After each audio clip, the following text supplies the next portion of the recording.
Welcome brake नाज़रीन। हाणे अव्हांखे अफ़सोसनाक ख़बर ॾींदासीं जिते पनवाकिल भरिसां हथियारबंदन इल्ज़ाम हेठि पीरसन खे क़त्ल करे छॾियो आहे। हथियारबंदन नेमतुल्ला चाचड़ खे विच शहर में सरियाम गोलियूं हणी करे क़त्ल करे फरार थी विया। हथियारबंदन इल्ज़ाम हेठि आयल औरत खे थाणे ते वेंदे अगवा करे विया, जॾहिं त इल्ज़ाम हेठि आयलनि खे क़त्ल करण जो ख़दशो आहे। पुलिस ख़ामोश तमाशाई बणियल आहे। अहम तरीन ऐं अफ़सोसनाक ख़बर बि अव्हांखे ॾियूं पनवाकिल खां, जिते हथियारबंदन इल्ज़ाम हेठि पीरसन खे क़त्ल करे छॾियो आहे। हथियारबंदन नेमतुल्ला चाचड़ खे विच शहर में सरियाम गोलियूं हुयूं। क़त्ल करण खां पोइ जेके हथियारबंद हुआ उहे आसानी सां फरार थी विया। हथियारबंद इल्ज़ाम हेठि आयल औरत खे थाणे ते वेंदे जेको आहे रस्ते मां अगवा करे विया आहिनि। इल्ज़ाम हेठि आयल खे क़त्ल जो ख़दशो आहे, जॾहिं त इन समूरे वाक़े ते इन मामले ते पुलिस पिणु ख़ामोश तमाशाई बणियल आहे। फाज़िल समेजो रिपोर्टर पनवाकिल असां सां गॾु टेलीफोन लाइन ते मौजूद आहे। फाज़िल, ॿुधाइजो इन समूरे वाक़े बाबति। जी, अॼु सुबुह नाहक क़त्ल थियल नेमतुल्ला चाचड़ खे सरेआम विच शहर में गोलियूं हणी क़त्ल कयो वियो। पुलिस हिन वक़्त ताईं कोई बि केस दाख़िल नाहे कयो, न ई जवाबदार गिरफ़्तार कया आहिनि।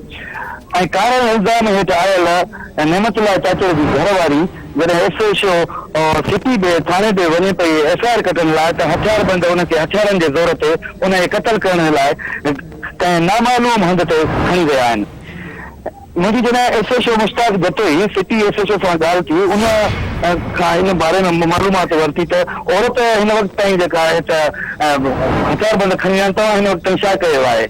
उन एसएचओ जो इहो चवणु हो त मूंखे त का अहिड़ो इल्मु आहे कोन। सुबुह जे टाइम में कॾहिं क़त्ल जी ख़बर पई त पोस्टमार्टम जे लाइ असां लाश पंहिंजी तहवील में वरितोसीं।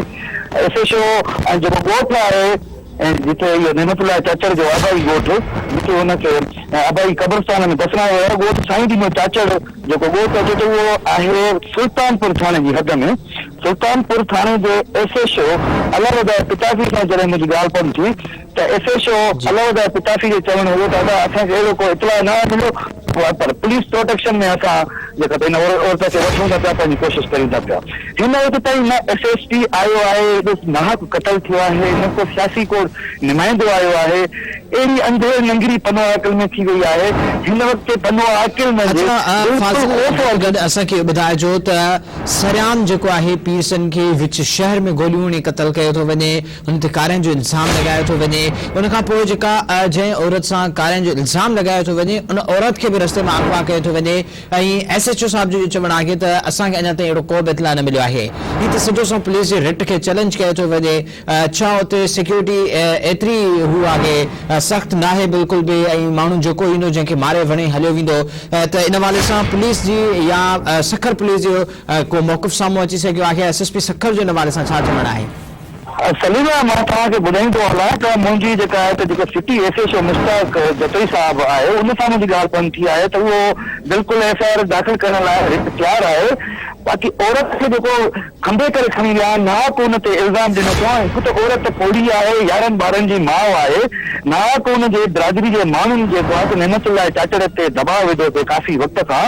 उन धरती टीवी सां बि कुझु वक़्तु अॻु में एहतिजाज रिकॉर्ड कयो हुयो त हुनजो नेमतुल्ला चाचड़ जो जॾहिं ज़िंदा हुयो इहो चवणु हो त मुंहिंजी घरवारी खे नाहक बिरादरी जा माण्हू क़त्ल करणु चाहिनि था पिया, मुंहिंजे मथां ज़ोर विझनि था त हिनखे क़त्ल कर, न त असां तोखे ऐं तुंहिंजे सॼे घर भातियुनि खे क़त्ल कंदासीं। अहिड़ो इतला हुन सीशन कोर्ट में बि दरख़्वास्त ॾिनी त मूंखे पंहिंजो तहफ़ुज़ ॾिनो वञे। पनवाकिल जे डीएसपी लियाकत अब्बासी खे इतला ॾिनो वियो, टेरा वारे एसएचओ खे इतला ॾिनो वियो, वॾे मुंशी खे, पर का बि दाद रसी न थी।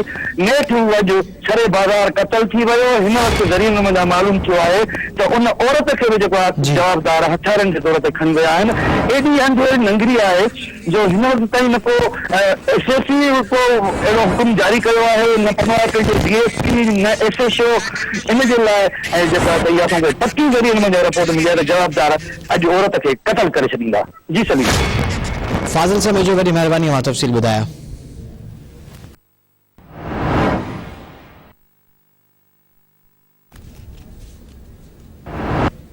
नाज़रीन, एक वधीक अफ़सोस